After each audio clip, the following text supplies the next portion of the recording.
Hi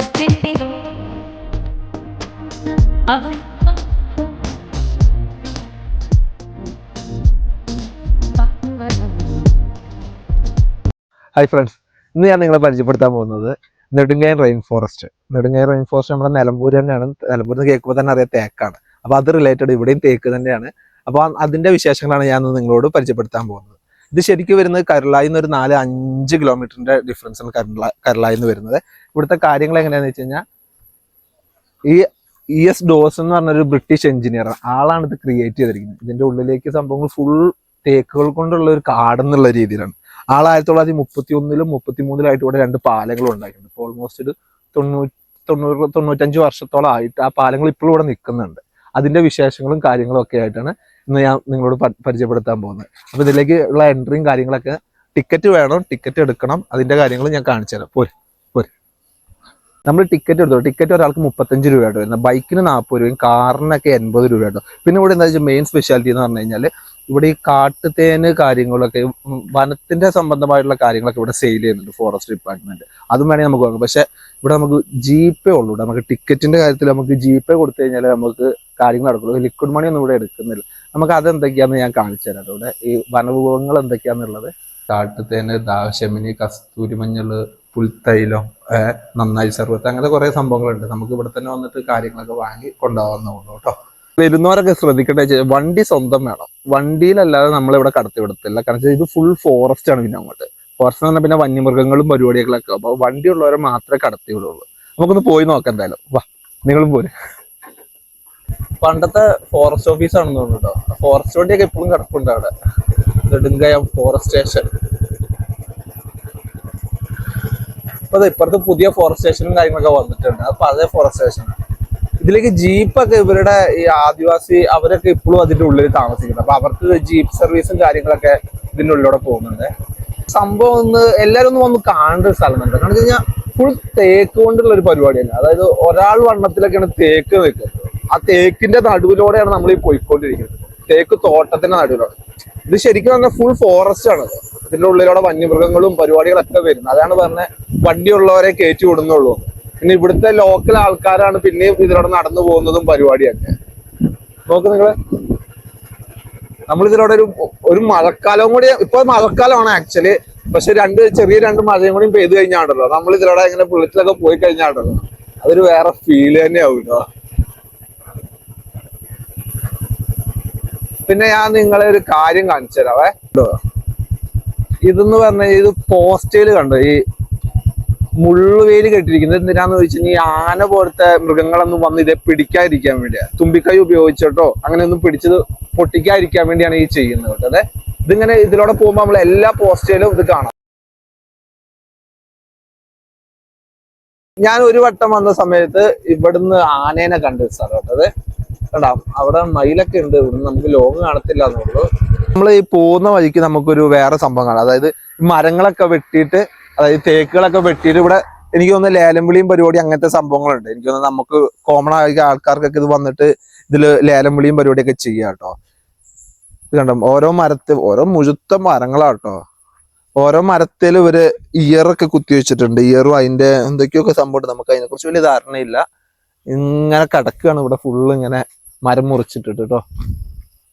ചീവീടിന്റെ ശബ്ദം എപ്പോഴും ഉണ്ട് കേട്ടോ.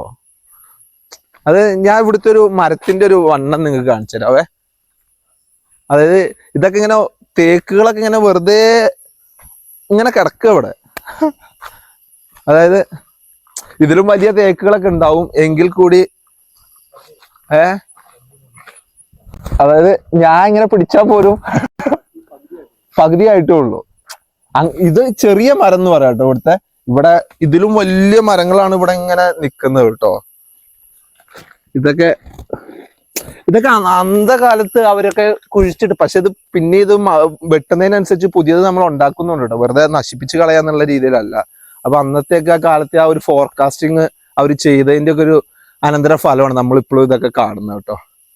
നമ്മൾ ഓൾമോസ്റ്റ് ഒരു 1.5 കിലോമീറ്ററോളം ആ ഫോറസ്റ്റിനുള്ളിലൂടെ വന്നതിന് ശേഷം നമ്മൾ ഇവിടെയാണ് പാർക്കിംഗ് ഉള്ളത് കേട്ടോ. ഇവിടെ പാർക്ക് ചെയ്തതിന് ശേഷമാണ് പിന്നെ നമുക്ക് നടന്നു. പിന്നെ അങ്ങോട്ട് ഞാൻ 2 പാലത്തെ കുറിച്ചാണ് പറഞ്ഞത്. ഒരു പാലം അവിടെ, ഒരു പാലം ഇവിടെയാണുള്ളത്. ആ ഒരു പാലത്തിലൂടെ നമ്മുടെ വണ്ടി ഒന്നും കയറ്റി വിടത്തില്ല ആക്ച്വലി. കാരണം വെച്ചാൽ ഇവിടത്തുള്ള ആദിവാസി അവരാണ് അതിലൂടെ പിന്നെ പോകുന്നത്. അവരുടെ വണ്ടിയും കാര്യങ്ങളൊക്കെ കയറ്റി വിടുള്ളൂ. പിന്നെ ഉള്ളത് ഇവിടുത്തെ ഡോൾസൺ സാഹിബിന്റെ ഒരു ഇതുണ്ട്, കല്ലറയുണ്ട്. പിന്നെ പിന്നെ അവർ താമസിച്ച ഒരു ബംഗ്ലാവും ഉണ്ട്. ബംഗ്ലാവിലേക്ക് ഇപ്പോൾ അലൗഡ് അല്ല, ബാക്കി കാര്യങ്ങളൊക്കെ നമുക്ക് കാണാം. പിന്നെ ഒരു ആനപ്പന്തി ഉണ്ട്, അതും കാണിച്ചു തരാം. ഒരു ഇൻസ്പെക്ഷൻ ബംഗ്ലാവ് വരുന്നുണ്ട്, അതാണ് നമ്മൾ പറഞ്ഞ ആ ബംഗ്ലാവ്. പക്ഷെ അങ്ങോട്ട് ഇപ്പൊ എൻട്രി ഒന്നും ഇല്ല, നോ എൻട്രി വിത്തൗട്ട് പെർമിഷൻ. പിന്നെ ഉള്ളതാണ് ആ പാലം എന്നുള്ളത്. പാലം പിന്നെ ഇവിടെ തന്നെ നമുക്ക് ഗാർഡുകളൊക്കെ ഉണ്ട്. ഇവിടെ ഭയങ്കര ഡേഞ്ചർ ആയ ഒരു പുഴ. ഇപ്പൊ പണ്ടൊക്കെ ഇവിടെ ആൾക്കാരൊക്കെ ഇറക്കുന്നുണ്ടായിരുന്നു. ഇപ്പൊ ആക്ച്വലി ഇവിടെ ആൾക്കാരൊന്നും ഇറക്കുന്നൊന്നുമില്ല. ഇന്നിപ്പോ ശനിയാഴ്ചയാണ്, ശനിയാഴ്ച ആയതുകൊണ്ടാണ് കുറച്ച് ആൾക്കാരൊക്കെ മറ്റേ വിസിറ്റേഴ്സ് ഒക്കെ ഉണ്ട് കേട്ടോ. പിന്നെ നമ്മൾ ഇവിടെ വരുമ്പോഴേക്ക് 2 പ്രതിമ കാണാം കേട്ടോ. ഈ പ്രതിമേന്റെ ഐതിഹ്യം എന്ന് പറഞ്ഞാൽ Shri Mathan, eldest of the Cholanaickans and his wife Karikka. അതായത് ചോലനായ്ക്കളുടെ ഇവിടുത്തെ ഏറ്റവും വലിയ മൂപ്പൻ എന്നുള്ള രീതിയിലാട്ടോ അത് കാണിച്ചിരിക്കുന്നത്. ആള് 2005 ന്യൂഡൽഹിയിൽ നമ്മുടെ റിപ്പബ്ലിക് ഡേ സെലിബ്രേഷന് നമ്മുടെ പ്രധാനമന്ത്രിയുടെ ഇൻവിറ്റേഷൻ ആയിട്ട് ഭാഗമായിട്ട് പോയിട്ടുണ്ടെന്നാണ്. പക്ഷെ നിർഭാഗ്യവശാൽ 2022 ആള് മറ്റേ കാട്ടാനേന്റെ ഇത് കുത്തേറ്റ് മരിച്ചു എന്നുള്ള രീതിയിലാട്ടോ. ആളുടെ ഒരു പ്രതിമയും ആളുടെ വൈഫിന്റെയും അവരുടെ ഒരു ഐതിഹ്യം എന്നുള്ള രീതിയിൽ ഒരു പട്ടിന്റെ ഒക്കെ കാര്യങ്ങളൊക്കെ ആയിട്ട് ഒരു പ്രതിമയും കാര്യങ്ങളൊക്കെ ഇവിടെ വെച്ചിട്ടുണ്ട്. ഇതൊക്കെയാണ് ഇതിന്റെ ഇങ്ങോട്ട് എൻട്രിന്റെ ഇവിടെ കാണുന്നത് കേട്ടോ. ഇനി നമുക്ക് ആ പാലവും കാര്യങ്ങളും കാണാം കേട്ടോ. 1933 ഉണ്ടാക്കിയ പാലം കേട്ടോ. അത് ഇപ്പോഴും ഇവിടെ തന്നെ ഉണ്ട്. അതാണ് ഇതിന്റെയൊക്കെ ബ്രിട്ടീഷുകാരുടെ ആ ഒരു കൺസ്ട്രക്ഷന്റെ ബലം എന്ന് പറയാം കേട്ടോ. ഇരുമ്പ് കൊണ്ട് തന്നെ, ഇരുമ്പും പരിപാടിയൊക്കെ തന്നെ കേട്ടോ. ഒരു അന്നത്തെ കാലത്തൊന്നും ഒരു ടെക്നോളജി ഇല്ലാത്ത സമയത്ത് തന്നെ ഇത്ര ഉണ്ടാക്കിയിട്ട് അതൊക്കെ ഇപ്പോഴും നിലനിൽക്കുക എന്നൊക്കെ പറഞ്ഞു കഴിഞ്ഞാണ്ടല്ലോ, അതൊക്കെ ഒരു സംഭവമായിട്ട് തന്നെ നമുക്ക് കാണാം. ഒക്കെയാണ് നമ്മൾ പോകുമ്പോഴാണ് മറ്റേ ആ സാഹിബിന്റെ മറ്റേ കല്ലറയും പരിപാടിയും പിന്നെ ഒരു ആനപ്പന്തി ഉണ്ട്. ഇപ്പോഴും ഇതിന്റെ ഉള്ളിൽ ഇപ്പോഴും ആൾക്കാർ ജീവിക്കുന്നുണ്ട്. അതായത് ട്രൈബൽസ് ഇപ്പോഴും ഇതിന്റെ ഉള്ളിൽ ജീവിക്കുന്നുണ്ട്. നമ്മളെയാണ് വണ്ടി ഇങ്ങോട്ട് അലൗഡും കാര്യങ്ങളൊക്കെ ചെയ്യാതിരിക്കുന്നത് കേട്ടോ. ഇതിലേക്ക് നടന്നു പോകുമ്പോൾ ഒരു മനസ്സിനൊക്കെ ഭയങ്കര ഒരു കുളിർമയായിട്ട്. കാരണം വെച്ച് കഴിഞ്ഞാൽ വണ്ടികൾ അധികമില്ല ഒന്നാമത്, അതാണ് മെയിൻ ആയിട്ടുള്ള റീസൺ. നമുക്ക് വിശാലമായിട്ട് നടക്കണ്ടോ. ഇതൊക്കെ അവരുടെ തന്നെ ട്രൈബൽസിന്റെ തന്നെ വണ്ടികളാട്ടോ. അവർക്ക് ഇതിലേക്ക് കയറാനും വരാനൊക്കെ ഇപ്പോഴും വണ്ടിയും കാര്യങ്ങളൊക്കെയാണ്. അതാണ് എല്ലാരെയും കൊണ്ടൊക്കെ വണ്ടിയൊക്കെ അനുവദിച്ചു കഴിഞ്ഞാൽ പിന്നെ ഇവിടെ ഫുള്ള് ബ്ലോക്ക് ആവും. അതൊക്കെ ഒരു കാരണവശാലും നല്ലൊരു കാര്യങ്ങൾ തന്നെ കേട്ടോ. കണ്ടോ ഇവിടെ എല്ലാവർക്കും പട്ടിയുണ്ട് കേട്ടോ. പട്ടി ഇവിടെ എന്താ വെച്ച് കഴിഞ്ഞാൽ ആദിവാസികളൊക്കെ അവർ ഈ ആടിനെ മേയ്ക്കാനൊക്കെ പോകുമ്പോൾ ഞങ്ങൾ വന്ന വഴിക്ക് കണ്ടാണ് ഈ പട്ടികളാണ് സത്യത്തിൽ അവരെയൊക്കെ ലീഡ് ചെയ്ത് കൊണ്ടുപോകുന്നത് കേട്ടോ. പുഴയിലേക്ക് ഇറങ്ങരുത് എന്നുള്ള രീതിയിലാണ് എല്ലായിടത്തും പറഞ്ഞിരിക്കുന്നത്. ഞാനൊരു 2 വർഷം മുന്നേ വന്നപ്പോൾ ഒന്നും ഒരു പ്രശ്നമില്ലായിരുന്നു കേട്ടോ. പക്ഷെ അതിന് ശേഷം 2024 2 പിള്ളേർ ഇവിടെ മരിച്ചിട്ടുണ്ട്. അപ്പൊ അതിന് ശേഷം നിർത്തി ഇങ്ങനെ പുഴയിലേക്ക് ഇറങ്ങുന്നത്. എവിടുന്നൊക്കെ വരുന്ന ആൾക്കാർ, അപ്പൊ അത് ശ്രദ്ധിക്കാനുള്ള ഇത് ഉണ്ടാവത്തില്ല. അതായിരിക്കും അതൊരു നല്ല തീരുമാനം തന്നെ പറയാം. സായിപ്പ് 1938 ഇവിടെ ആദ്യത്തെ മരണം. അതാണ് രേഖാമൂലം രേഖപ്പെടുത്തിയിരിക്കുന്നത്. അതിനുശേഷം കുറെ ആൾക്കാരൊക്കെ മരിച്ചിട്ടില്ല, രക്ഷപ്പെട്ടിട്ടുണ്ട്. പക്ഷെ 2024 ഫെബ്രുവരി 9 ജില്ലക്കാരായ 2 വിദ്യാർത്ഥികൾ മരിച്ചു കേട്ടോ. ഈ കാര്യത്തിൽ നീന്തുന്നത് കർശനമായി നിരോധിച്ചിരിക്കുന്നത്. നമ്മൾ അറിയാത്തൊരു സ്ഥലത്ത് പോയിട്ട് നീന്തുക എന്ന് പറഞ്ഞു കഴിഞ്ഞാൽ നമുക്ക് കുറെ ആൾക്കാർ വലിയ നീന്തലുകാരായിരിക്കും. പക്ഷെ അറിയാത്ത സ്ഥലത്ത് പോയി പെട്ട് കഴിഞ്ഞാൽ തന്നെ. അപ്പൊ അതിനൊക്കെ ഏറ്റവും നല്ലത് അറിയാത്ത സ്ഥലത്ത് പോയി വെള്ളത്തിൽ ഇറങ്ങാതിരിക്കുക. വെള്ളത്തിനോടും തീയിനോടും കളിക്കരുത് എന്നാ പറയുന്നത്.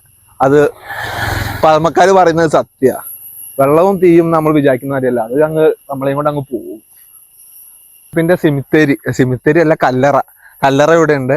അപ്പൊ അതിന്റെ ആളൊന്നും മരിച്ചതിന് ശേഷം ഇതിന്റെ ഐതിഹ്യം എങ്ങനെ വെച്ചാൽ ആളുടെ വൈഫ് പറഞ്ഞത് ആൾക്ക് ഏറ്റവും പ്രിയപ്പെട്ട സ്ഥലം ഈ ഒരു ഫോറസ്റ്റ് ആണ്. അതായത് അദ്ദേഹം ഉണ്ടാക്കിയ ഫോറസ്റ്റ്. അപ്പൊ അവിടെ തന്നെ അടയ്ക്കാൻ മതി എന്നുള്ള രീതിയിലാണ് പറഞ്ഞത്.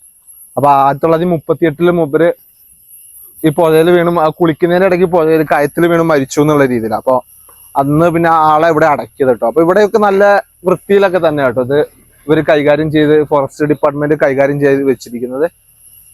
ഇവിടെ ഇരിക്കാനുള്ള സൗകര്യമൊക്കെ ഉണ്ട്.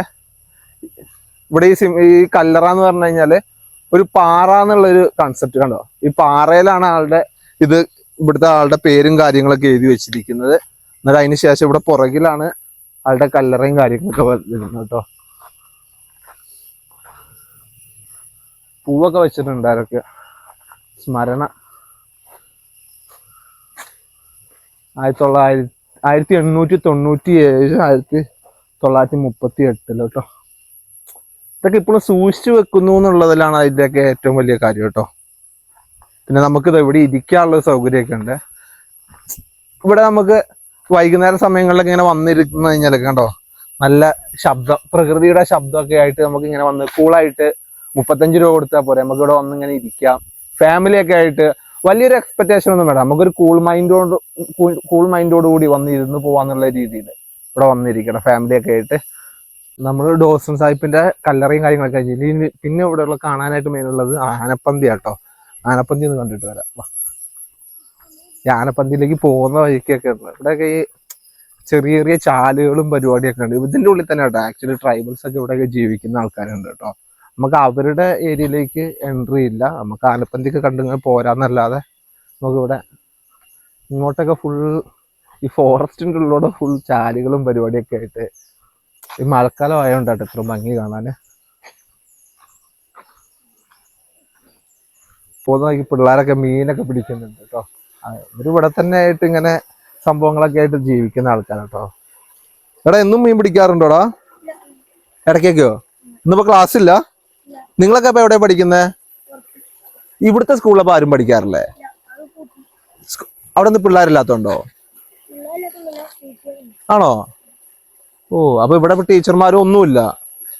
അപ്പൊ നിങ്ങൾ എവിടെ എങ്ങനെ അംഗനവാടി മാത്രമേ ഉള്ളൂ അപ്പോ? ഓക്കെ. അപ്പൊ ഇവിടെ എത്രാം ക്ലാസ് വരെ ഉണ്ടായിരുന്നടാ ആദ്യം?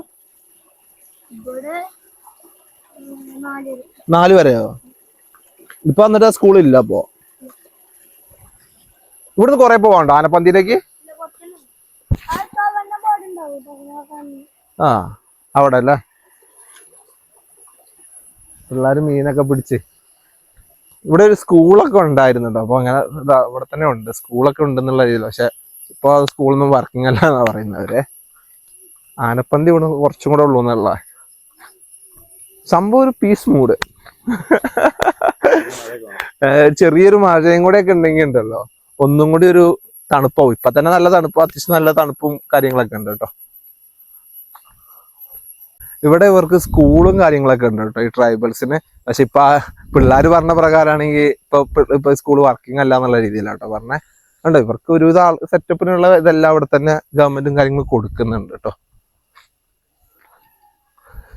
ഇവിടെ മറ്റേ സൗരോർജ പദ്ധതി കൊണ്ടായി ലൈറ്റും കാര്യങ്ങളൊക്കെ ഒരു ഉണ്ടാക്കിയിരിക്കുന്നത്. ഇവിടെ ഒരു കടയൊക്കെ ഉണ്ടായിരുന്നു, ഇപ്പൊ പൂട്ടിപ്പോയെന്ന് ഉണ്ടാക്കുക. നിങ്ങൾ ഈ കാട്ടിൽ നിന്നാണ് ഇതൊക്കെ കൊണ്ടുവരുന്നത്? അപ്പൊ അങ്ങ് കാട്ടിനുള്ളിൽ പോവോ? അപ്പൊ ഈ ആനയൊക്കെ ഉണ്ടാവും അതോ?